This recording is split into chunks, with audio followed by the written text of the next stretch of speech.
I still remember August of 2023. I had just suffered an injury in my wrist, which made me unable to play my favorite game, Valorant. And before you say anything, please be kind. I have been paying for my sins. Coming back to the story, that injury made me unable to aim, and I did not want it to derank from silver. So I had nothing to do, and I was bored out of my mind. A new game had just dropped, and everyone and their mom were playing it. But I didn't like it. It was turn-based, top-down, party-based, and you can have sex bear. You can have sex bear. I needed to play this game. Although I started this game because I was horny, I was about to start a journey which will change my perspective about video games forever.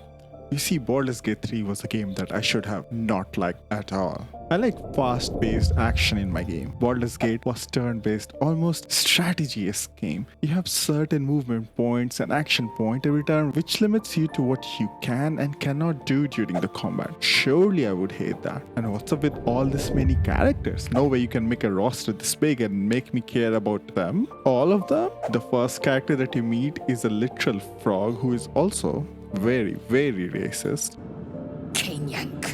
Surely I would not get attached or I'd be obsessed over all of them.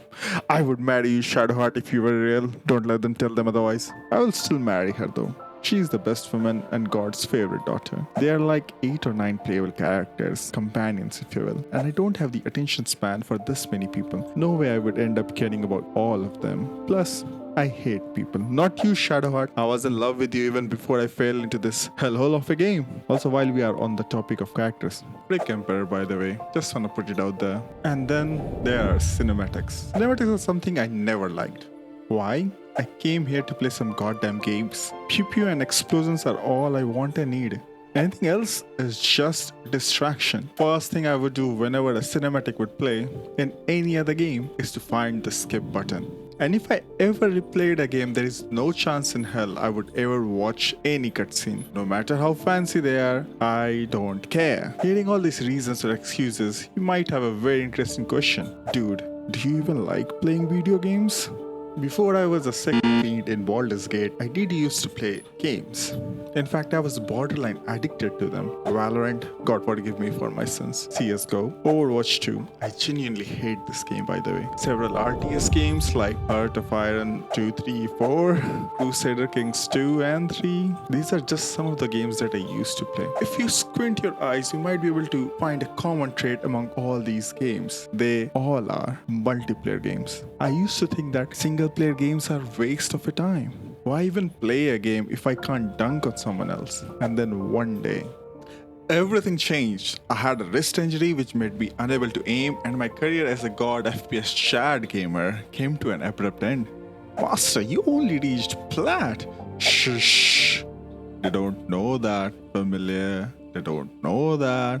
I was bored out of my mind when Familiar's friend reached out. She wanted to try this new game that had just came out, Baldur's Gate 3, and my life took an unexpected turn. This game gave me a new appreciation of what this genre can be. And when I say genre, I don't mean CRPGs, I mean video games. Like I said before, at first glance, I felt that combat was not for me, but I was wrong. The best way to explain the Baldur's Gate 3's combat would be that if you think you can do something, you probably can. Oh, there is an endless chasm next to a boss. Boss is very tough. Just toss that B-word into it. Oh, a large group of goblins are drinking and partying. Poison their drinks and watch them die. Possibilities are literally endless. You know, RPGs are supposed to be all about possibilities. Your choices and decisions should matter. And I know it is sad that I have to even include it here. But there are games where you choose that Dumbledore asks Harry calmly whether he put his name in the goblet, and you get Harry! I protest! Harry, you put your name in the goblet of fire. No, sir.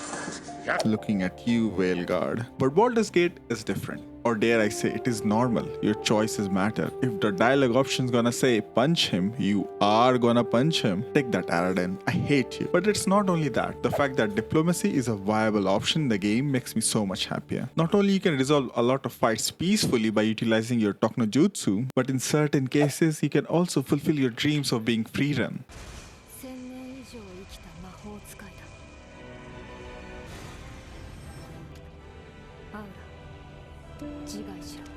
And then comes the characters.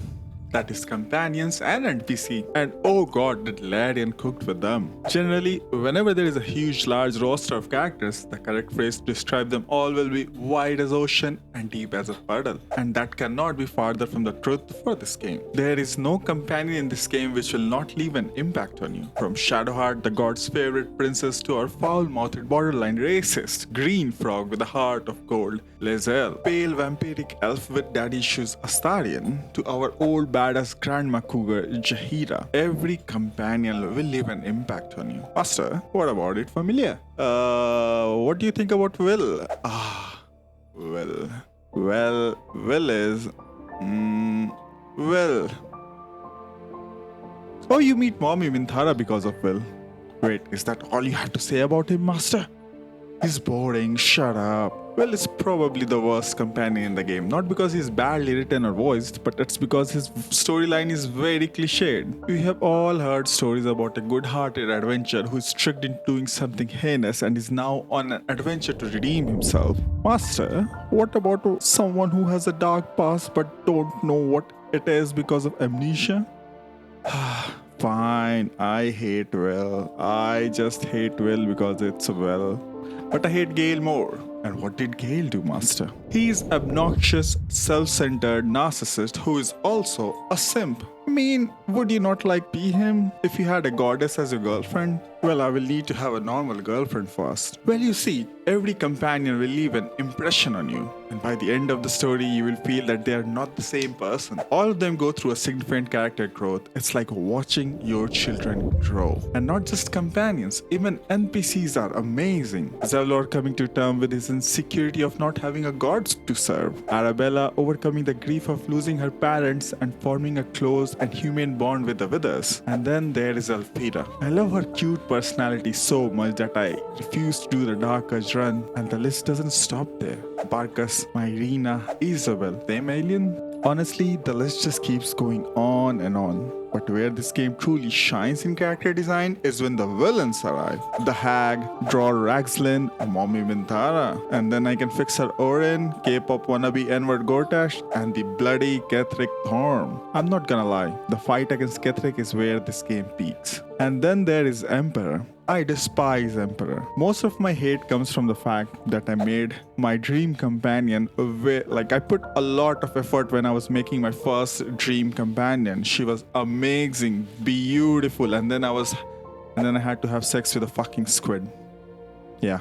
It speaks a volume about the depth of a character that even after the game being released for more than 2 years, people are still debating whether he was just an evil person or someone who was victim of circumstances, which is kind of weird and crazy to me. Because if you ask me, I will just say, Emperor is a bitch. Yeah. Fuck you, Emperor. Fuck you for making you beautiful and then I have to fuck a squid. Yeah. I will not elaborate any further. Just go and play this game. But none of these are the main reason why I got so attached to it. You wanna know what was the main reason? It was bloody cinematics. I got addicted to this game because I guess my brain was craving a dress-up simulator or something. I kept making new characters, finishing Act 1 and Act 2, enjoying how good they look during the different cutscenes. Larian cooked with the motion capture and the voice acting. It's crazy how the cutscenes do not come off as cringe but so full of emotions. I just love this game. I just love making new characters and seeing them in cutscenes. That's what I really want when I'm playing this game. That's it. That's the catch. Stay away from this game. Once you see how good those cutscenes are, you are never gonna get away from it. Ever. But not everything was well and good. Since I have glazed this game so much, I must also tell you about the dark side of Baldur's Gate. Some of you with very high observant skill might have noticed nowhere I have said anything about Act 3, and there is a reason why. Well, I never actually finished this game. I know, let me explain. Imagine driving a Ferrari on Autobahn, and suddenly out of nowhere there comes a cliff and now you're going down it. That's exactly what it feels like after going from Act 2 to Act 3. The last third of this game was not as good. It was bad. It was very buggy. Plus Act 1 and Act 2 were very condensed and well-defined adventures. Even though you can take any route, you will always have a goal in your mind. Act 3 was definitely not like that. It's like going from being in school and your life revolving around just going to the school and coming back from there. Your worries include you getting good grades and that crush that you will never talk to suddenly going to full-blown adult life where you have to worry your manager is screaming on you, you have to worry about your taxes, and your father is dead too. Yeah, it's okay, master. Thank you, familiar. That's the best way I can describe the train wreck. But hey, credit where credit is due. Lionheart kept up with the patches and they recently released their 8th and the last patch, which includes things like crossplay, photo mode, all new subclasses, and several bug fixes. Which reminds me, maybe it's finally time to revisit that bear.